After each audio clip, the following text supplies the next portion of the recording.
Modeling a character's head in Maya is one of the more complex tasks that you could do as a beginner 3D modeler.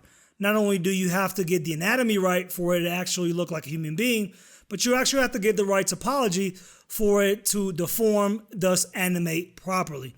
In this step-by-step tutorial, I will break down my workflow for creating a human head that looks like a human and deforms properly for animation. All that in the video coming up.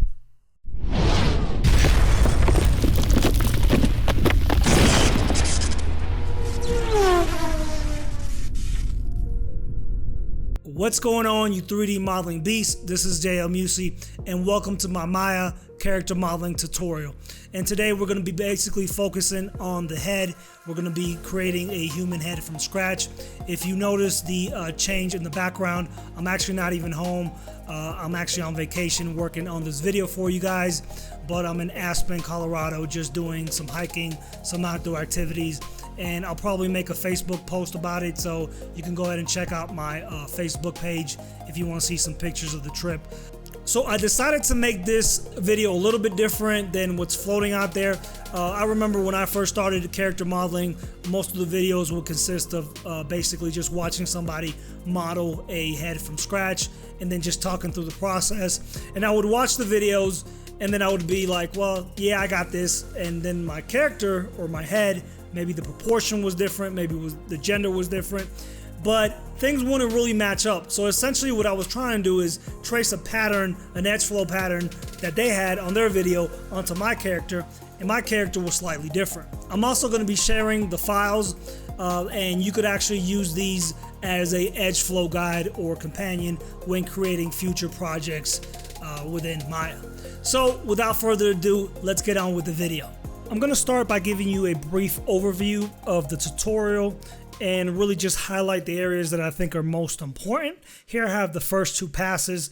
This one on the right was the first pass, and what I sought to do is create a very low poly head, yet establish the edge flow very early on, right? So if I take this head here and I apply a level 1 smooth, you'll notice that even though the shape is obviously different, the density, right, and the overall edge flow are pretty much identical, right?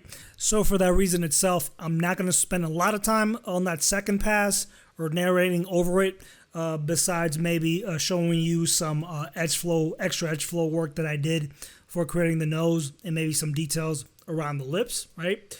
But for the most part, you can see that when we start adding topology, it's just a matter of adding topology and pushing and pulling, and then essentially you'll get to this, right? So as long as the edge flow is established early on, I think it's kind of a waste of time of me narrating, pretty much just me pushing and pulling verts and matching it to a reference. So the three main components that I'll focus on in this video before I get into the time-lapse part of this is working with the reference, so finding and working with the right reference. 2, the tools. So there are different tools that I use for organic versus hard surface modeling. And thirdly, and most importantly, is actually creating the edge flow and some tips and strategies on how you as a beginner can create good edge flow for a character's head within Maya. So let's talk about reference. And one of the first mistakes that most beginners make, and I did it as well when looking for reference, is you just go into Google, you start typing in, profile, head front, male character, head front, a bunch of keywords, you get image results, and you start working off those. But the first issue is that the lighting is not even. It's not set up for reference. It's just a portrait, and portrait photographers are not really thinking that, hey, this image is going to be used for 3D modeling, right? So the lighting can be dramatic, or the lighting can be different, right? Because ultimately, especially if you're starting out, you probably want to get multiple angles of that person and also nice, even lighting conditions that are ideal for 3D modeling reference, right? So usually, it's not the same person. Even if it is the same person, it's not under the same even lighting conditions. So some beginner artists figure, hey, you know what? I want the same model, same even lighting conditions. Maybe I should look at somebody else's artwork, especially if they have these turnarounds that can seem to provide good modeling reference for the head. The problem with that is that it's an artist's interpretation of a real life person, right? And that interpretation could be setting you up for mistakes or inaccuracies, right? So no matter how good that character modeler is, you really don't know, especially as a beginner, how accurate his interpretation of a real human being is. So I'm going to use my own work as an example so you don't think I'm picking at anybody else but myself. This is a character likeness I did of a comedian named Patrice O'Neal, and at the time that I did him, I thought he was anatomically correct and that I nailed the likeness. And what tends to happen is you improve and then you can start picking out mistakes. So I do plan on actually reworking them. But this is definitely not anatomically correct. So if any artist was to, Google this and come up on this image to do just a base anatomy study, this would be incorrect and you would be setting up yourself for failure. So to point out some of the problem areas within the model, the eyes are a little bit off, and also the face is perfectly symmetrical and it should have some asymmetry. So we kind of discussed the challenges and things that don't work so well. So let's talk about some of the reference that works very, very well. So this is a company called 3DSK, and they do human photo reference pretty much specifically for 3D artists and game developers, right there. You can see it on their website. And the great thing about it is that they have all the components that I talked about were important, which is even lighting, the same model, and multiple angles. Another great thing about 3DSK is that their images are super high res. So you actually can zoom in and actually get pore details and just really those tertiary micro details that then you could take your base mesh and have great reference for sculpting pores in a package like ZBrush. And the problem is that it's usually hard to find it in free reference. I have used them for numerous projects. They're a great resource. They're really not that expensive. They usually run sales. I will go ahead and link them on a card right here, and then I will also link them in the description down below. If you can't afford it, I know sometimes when we're starting out, money is tight. For reference, you can plan out your own shoot. So if you have somebody access to a model or even yourself, and you could set up even lighting, then that is a free option. Obviously, it is going to cost you time, but that is another option to get like results. But, for what they charge, I think 3DSK is a great, route alternative to doing your own photo shoot. So the first thing that I do once I have, the correct reference is that I set up image planes. So I'll take a front and a side. And, for this case, I just obviously took the front and the side, took it into Photoshop, threw out some quick guides. So you never just want to basically throw one picture on the side view and one in the front. You always want to align them prior in a package like Photoshop.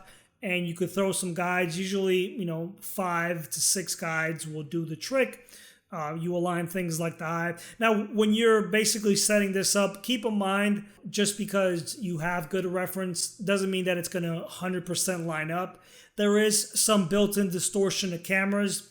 So things like the nose that are, obviously closer to the camera, they're going to appear bigger. Then the second thing that I do is I use a program called PureRef. I will link that in the card in the description down below as well. And basically what I do with that is I will compile and create just kind of these big sheets of reference that I could have on another monitor and quickly scan them. In this case, I actually used 2 characters because one of them had the look that I wanted, but I still wanted to get how the skull would appear. So I went with some added reference from 3DSK that, had a model with little hair. That way I could go ahead and pick out just the overall shape of the skull, right? And it's hard when you have a character with a lot of hair like I did in this case. So I do like to mix up models from time to time depending on which features that I'm focusing on. So I want to go ahead and talk about the Soft Select tool. Soft Select is available on all transforms. So I'm going to go ahead and first just disable it here, right? And let's just say that we wanted to open the character's mouth. So I would probably select this range right here. And then maybe I could grow my selection here. And you can grow selections by going to Select and then going to grow, right? So let's just say that we wanted to move this. And you see that without a fall off, this looks very odd, right? So what we could do is if we double click the move here, okay, the move tool, and we go to soft select, we could enable it, right? And right now we would be moving a lot more than just the mouth, right? Because this radius is too much, right? So if we dial back this radius down, we see that we do get a fall off here, but the problem is that we're also affecting the upper lips. So we want to tell Maya to actually look not at the volume, but at the surface, right? So once it looks at the surface, now it's going to basically take into account this mouth cavity that we have, right? And then we could go ahead and just dial this up a little bit without getting too much of the upper lips. And now we can go ahead and make a movement like that. And you see that looks a lot better than just, taking the verts and moving them without soft select. Another thing that I use soft select for is just making overall shape changes. So maybe we want to elongate his head a little bit. We can play with this radius here. And that's going to look a lot more natural, right? This big old long head's not going to look natural, right? But the movement is. So if we were to make that same movement without soft select, you'll see that, we're definitely not getting just that nice feathering that the soft select provides. So the second set of tools that I want to talk about is the transform constraints, right? The transform constraints can be accessed via the modeling toolkit. And here you'll see transform constraints. And we'll take this and we'll go to surface. This is the one that I use most of the time. But if we select the vert here, and let's actually turn this off, right? So if we wanted to maybe move this without affecting the silhouette, right? Maybe we wanted to change or slide this back. It would be very hard to do it via the world, transforms, right? Maybe we could move this here and then move this back. But there's really no guarantee that we're not affecting kind of this overall shape, right? So there's going to be a lot of camera turning, a lot of guessing. So a better option, in my opinion, is using the transform constraint. So if we go to surface slide and then just activate it, and you'll see that the little slide icon is enabled. So that is going to tell you that you have a transform constraint on. So now we can basically just take components and we can move them, right? So once you establish a shape, maybe you wanted to make a room for another edge loop. Maybe you wanted just to do some overall edge flow work. This is a great way to move components around and not affect the actual silhouette that you already established. And edge slide works very similar, but it's actually going to move things along an edge. So if we select this guy here, you see that it's going to basically do its best to slide this vert along this edge right here. So another tool that I like to stack, especially on top of the transform constraints, is the tweak marquee tool. So sometimes when we're working in Maya, this move gizmo, really just any transform gizmo, can get in the way. And if we actually switch it to tweak marquee, we could actually select and move at the same time. So it just gives it a really nice feel for moving components around without that transform being in the way. So often we spend some time just pulling the verge towards this eye shape here that creates pretty much the eyelid, right? Or the beginning of that eyelid. And there is a way to automate that a little bit, is using a deformer, which is called the Shrinkwrap. So here we basically want to project this eye opening onto the eye itself, and it's going to give us that nice round shape without a lot of work. So we can go ahead and select kind of this eye loop, this initial eye loop. We shift select our eyeball. We go to deform, shrink wrap. We'll go to the options here.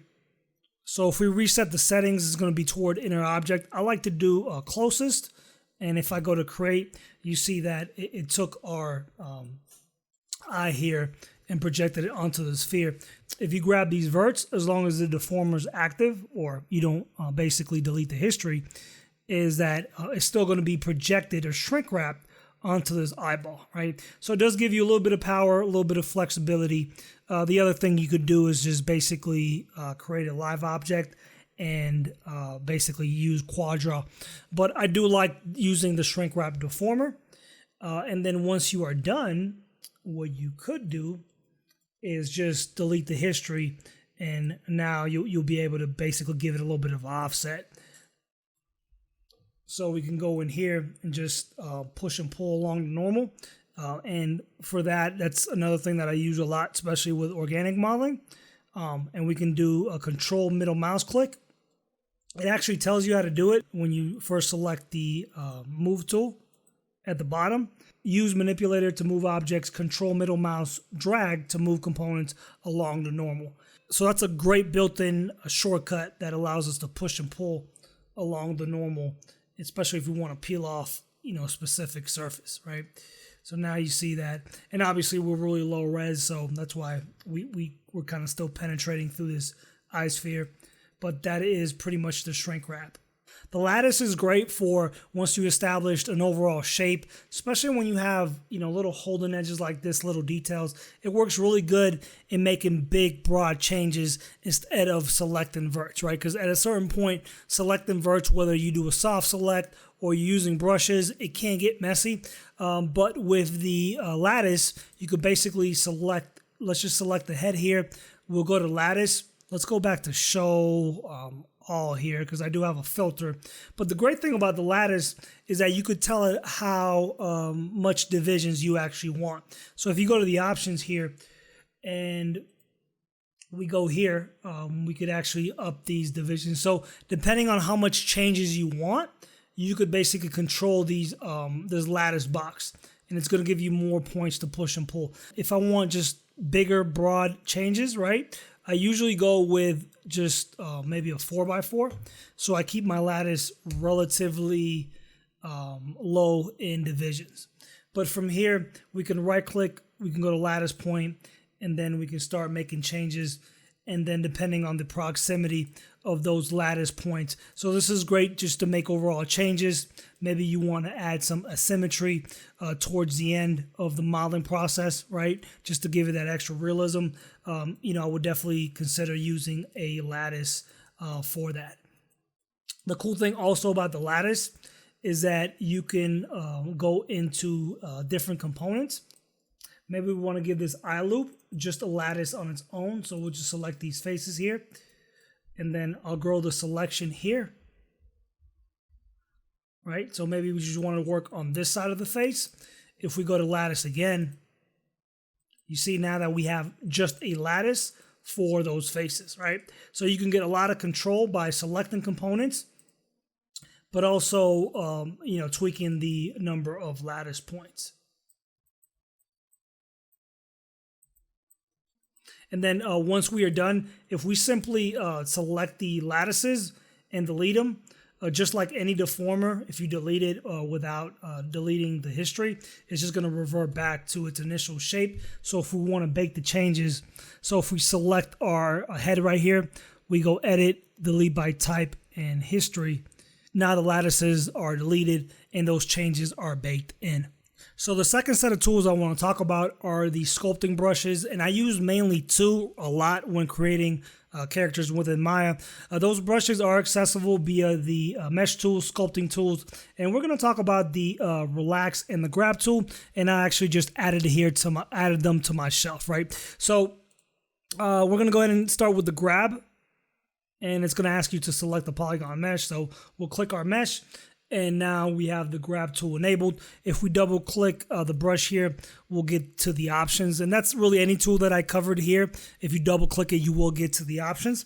So we have two ways of controlling the size. One with the slider here, and the same thing with the strength. Or we can control it via the fly with the middle mouse button. So left or right is going to control the size on the fly.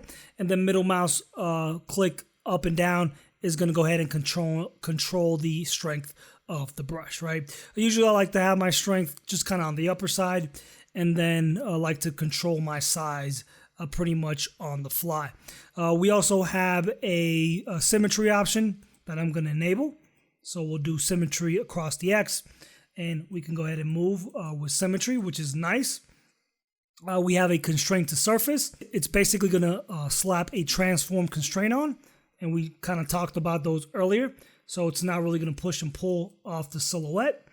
And if we wanted to smooth our shape, right, we can hold down shift, So as a shortcut, if we hold down shift, it will smooth our mesh. But I don't like that feature because say we take this nose here, it is going to affect the silhouette. So if that's the effect that you want, that's fine, but just keep in mind it will affect your silhouette. Also the display, if we reset the tool, it's at a very light color, and we can go ahead and up the alpha here and we'll get a darker tone. We could also change the color of the wireframe if we wanted to within that tool, right? So I basically use the grab tool to make just shaping changes, and I actually like the grab tool more than using soft select for most of the work, but I decided to show you both tools. So here we can go in here and just work with symmetry. So it's a nice feel, and you know, it makes moving and pushing and pulling a lot easier and quicker, in my opinion. So here, if we start to basically spread these out, and I'll do this on purpose, but now we see that this polygon here is very, very big. The next brush that I want to talk about is the Relax brush, and the Relax brush is great for spreading out your geometry, right, and making things nice and even without affecting your silhouette a lot. So here we see that we have these two big polygons, and here all our verts are actually bunched up. So we can start running the Relax brush on here, and you see that basically it's going to do its best to spread things around, right? Now, it is affecting our silhouette, but we can enable constrain the surface, and you see that now it's going to respect our silhouette. So even something like the nose here, you see that we are relaxing these verts, but we're keeping our silhouette the same, right? So this is a great tool. And before I used to push and pull verts manually, which took a very long time. Now you can go ahead and just run the Relax brush, and you know, it makes basically getting nice even spacing on your verts a lot quicker. Let's go ahead and talk about Edgeflow. This is something that stomps a lot of beginner 3D artists, especially when creating those Edgeflow patterns for the head. And if you're doing any type of humanoid character, regardless of the gender or the age, most likely you will have this these radial loops here in the eye and the mouth as well, right? So doing these radial patterns is pretty important, and just like anything in 3D, there's more than one ways to skin a cat, right? There's multiple ways, and I'm gonna show you some of the multiple ways that I like for creating radials around the eyes and also around the mouth. I'm gonna go ahead and begin by creating a cylinder here, and we'll go ahead and just kind of move it off to the side. And I'm going to do something pretty low res. I'm holding down J to snap to 15-degree increments. That just makes it a little bit easier to get that 90-degree flip, or you could just type it here in the attributes, right? So from here, what I want to do is bring this down to about 8. I'm going to scale this. I'll just go in here and I'll move this here. And what I could do for the time being is just hide this guy. So we're left with this, and I'm just going to roughly scale it here.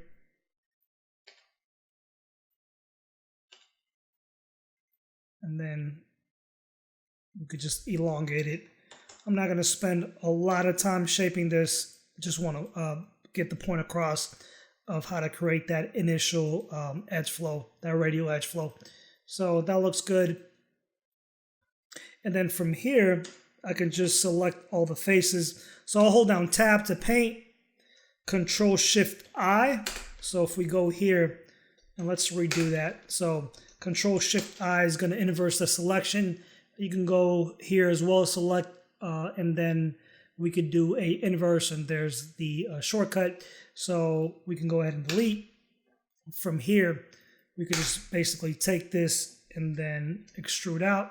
So we can push the offset, and from this point, we could just delete this.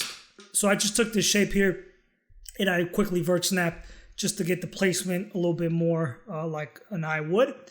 And this is kind of that initial radial topology. And obviously here you can go in and add you know, some edge loops, and it'll pretty much work in that radial fashion. And this is better suited, just kind of a patch modeling technique, but definitely is a good way to start and, get those initial radials that are so important for character modeling. So let's talk about the next method of getting radials, which is actually just extruding in. So for this, I'm going to create a polygon primitive, and I'll get a plane here. And I'll just flip it over like this, scale it, and then we can just go ahead and take this guy here, hide it, and I'll place this over the eye once more. So something like this. And we probably want a couple more divisions here on this plane. Not too many, but just a couple more. So we'll go to polyplane here. Let's do a 3x3. So I'll go ahead and basically just scale inward just a little bit. And then what we could do is just select these outer edges. And then we can go ahead and extrude outward. And now you see that we kind of have these this edge flow going on because of the extrusion. So that sets us up for creating pretty much a radial pattern. So if we delete this, right, you see that we can just put in an edge flow and it'll flow radially because of that extrusion. So obviously, from this point, we would just come in and we would just do a little bit of shaping and just kind of contour this around the eye. But that is another way of creating radials by basically just extruding, and you will basically set up yourself for those nice radial loops. So the next way I like to do radials, especially down that symmetry line, is just doing it by hand. So I'm going to go ahead and create here a polyplane, an option box, and we could do something like a 4x4, hit create, just move it out. I'll rotate it, I'll hold down J, and then I'll simply just move it into place. So something like this. I'll move the pivot over, scale, right? So usually when I'm creating the head, I will work in symmetry. So I'll shift right click, I'll go to mirror, options, make sure this is set to instance on the X. And before I do that, anytime that you're trying to mirror, and if you have transforms, that might cause an issue. So we need to go ahead and freeze these transforms. So we'll go to modify and then freeze transforms. And if we go here, you'll see that we have transforms here. So sometimes that could cause issues when mirroring. So we'll go again, modify, freeze transforms. It'll clear that out. Now if we shift right click mirror, that should give us a clean mirror across the X, which it does. And then what we can do from here is smooth these a little bit closer. And what I could probably do is just take both of these and then just shift them over like this. Then again, grab these, move them, right? So if you try that trick again with the extrude, you see that it wouldn't work as efficiently because you're only working on 1/2, right? So if you went in here and you painted these guys and you extrude it in, you see that you have these guys to work with. So what you would have to do is delete and then take these and then move them. So it is an extra step, and you can do this manually. So we'll go ahead and undo this. And then let's go ahead and position this a little bit better. I'm just going to go ahead and hide these guys here. So what I want to do is actually take this and just scale it in a little bit.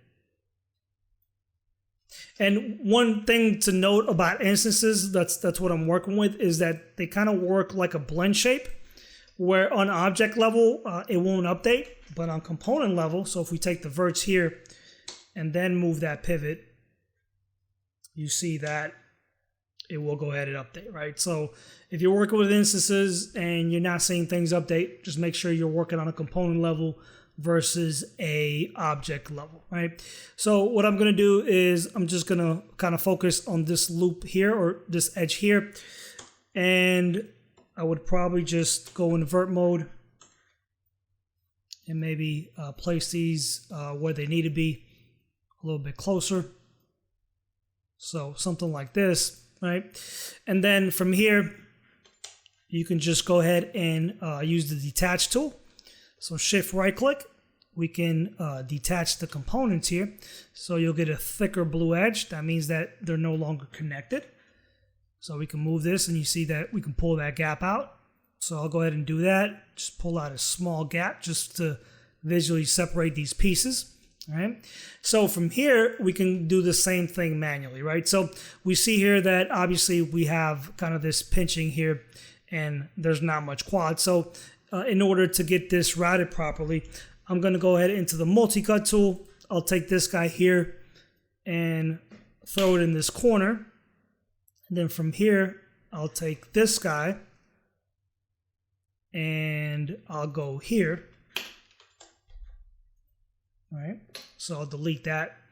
And then from here, what I want to do is take this guy and I'll delete it as well. And what we can do is delete this guy here. So I'll go here and I'll connect this to this. And usually when you're modeling a mouth or eyes, what I try to do is keep the same number of edges. And then from here, what I'll do is I'll go here, right? So I won't go snap to that corner. And then I can go ahead and connect this guy here. And I'm going to go ahead and do the same here. So I kind of goofed that up a little bit. So delete this. So we manually created that radial, right? Just by rerouting this and having these corners come in. So if we space this out a little bit, it's going to be more evident that we're all quadded. And now we have some nice radial topology. And then when it comes to shaping, we can go ahead and shape, and obviously all that's going to radially align. My next Edgeflow trick is what I call route it towards the cavity. And usually when we're 3D modeling, sometimes we have areas that are dense, and we kind of take what the model gives us. So we'll run a loop, and then we're just kind of throwing or adding fuel to the fire by throwing more topology on top of a dense area. So in this case, I'll show you exactly what I mean. So let's go ahead and just add a couple of edge loops. I'll just go ahead and go to my modeling toolkit, turn on Edgeflow here so we get a breakup of the surface here. So I'm going to add a Edgeflow here, and then I'm going to add one here. So maybe we decided that we wanted some more Edgeflow here for the jaw, but we didn't want to keep getting this forehead area dense, right? Like we have enough geometry, right? So if we add an edge loop here, obviously we're getting the topology here towards the jaw that we want, but we didn't want to throw it towards the forehead, right? So what we could do here is route it towards a cavity. And a cavity could be anything that's just basically an open area. So the eye socket area here or the mouth, right? And usually what's good about that is once you route geometry that way, it actually gives you more geometry to actually shape, right? So in this case, what I'm going to do is I'm going to take this vert here. This is where I want to start breaking it up and rerouting it this way, right? So essentially this is going to become the new pole of this. So what I'll do is I'll basically go in here and I'll cut and I'll route it towards the cavity, right? So once we cut here, this is what I mean. Right now we have kind of some extra topology to actually help round out the eye if we wanted to. And usually you do want that because you can go pretty dense here, and any extra topology is going to help shape the eye, right? Now that we routed it this way, well, we can get rid of this guy. So I can delete this edge here. So I'm going to take this here and just select this range and delete that. All right. So we essentially cleared this out. We routed this way. And the last thing that we want to do is, well, clean this up, right? Because we want quads. And I like to use merge in this case. So I'll take this vert here and I'll hold down V, right? And then I will select those guys there. I'll merge it with the move tool in combination with the slide. We'll just move this guy here. And obviously, anytime that we add edge flow, right, we need to go ahead and just kind of space things out. And we could definitely space this guy out as well here.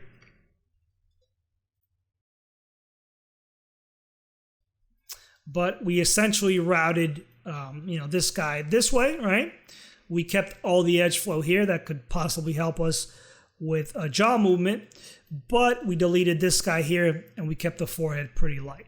So the next edge flow trick that I have is actually using a bevel. And most beginners just associate a bevel with rounding at an edge, but it also does have some edge flow utility as well, right? So in this case, I basically set up a edge here, right, to run down as the sternocleidomastoid, which is that neck muscle that allows for rotation of the neck.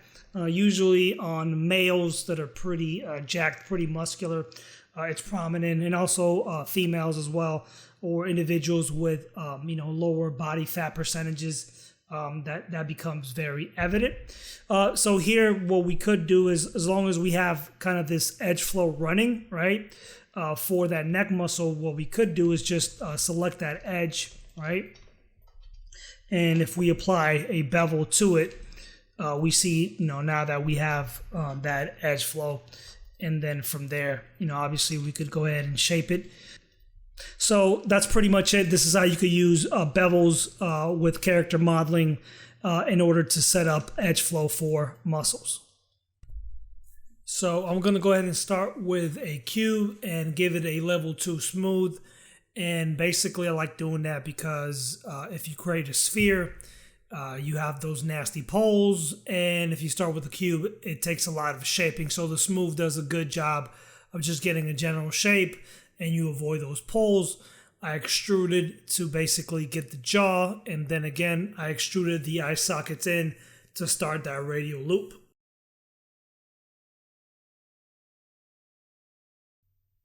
I just dropped a edge loop here with the multi-cut right where the lips should go, and then drop another one at the base of the nose and continue refining with the grab brush. Here I'm going to select the edges that encompass the mouth opening, and I'm going to detach them. And you see me changing my mind, so I do go for the extrude, but I have quite a bit of cleanup work to do towards the middle. So I manually do the radial for the mouth.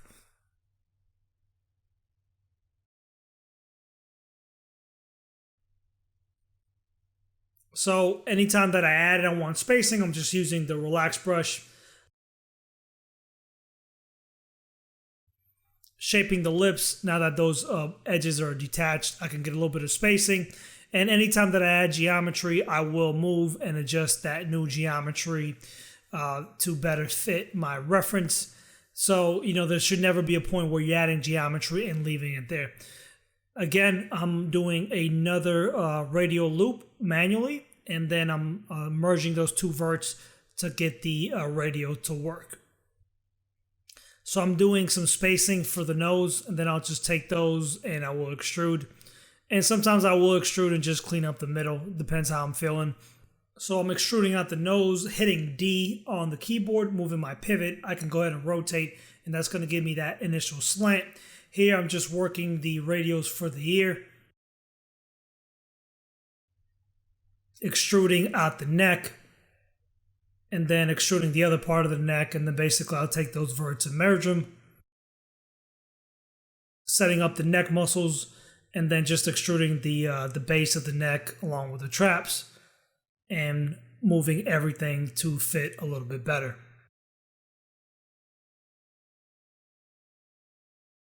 Selecting that edge loop and I'm beveling for Edgeflow. If you see how that weird black pop, sometimes your polygon display gets off, and you can right click and go to reset polygon display if it's not a normals issue. So I'm setting up this half radial here to set up the base of the trap, and then I'm merging some verts and doing a little bit more shaping with the grab brush. Here I'm just deleting the faces, creating the eye cavity, and then I'm reworking the corner of the lips. And I'm finalizing this by color coding the polygons. And I'm creating this outer loop here manually, and then merging some verts to finish it off, and then mirroring my mesh. This is the beginning of the second pass where I'm adding edge loops, and most of the edge flow work is already done. So I'm adding edge loops and then refining those, whether I use the grab brush or I use the relax brush to basically relax those verts and give me better spacing. This process is repeated over and over.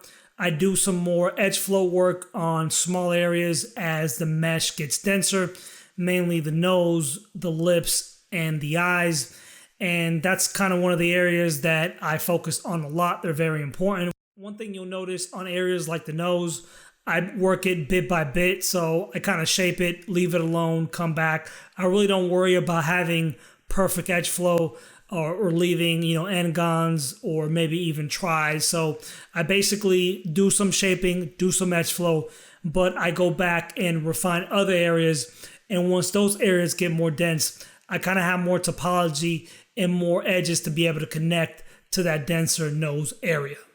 Like I said in the beginning of the video, I'm not going to discuss this phase a whole lot since it's pretty much repetitive, and I pretty much explained most of it early on in the video already. So what I'll go ahead and do is get my DJ to drop that beat, and then I will see you towards the end of the video.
that's all the information that I have for you folks. Thank you so much for coming by and tuning in to this Maya character modeling tutorial.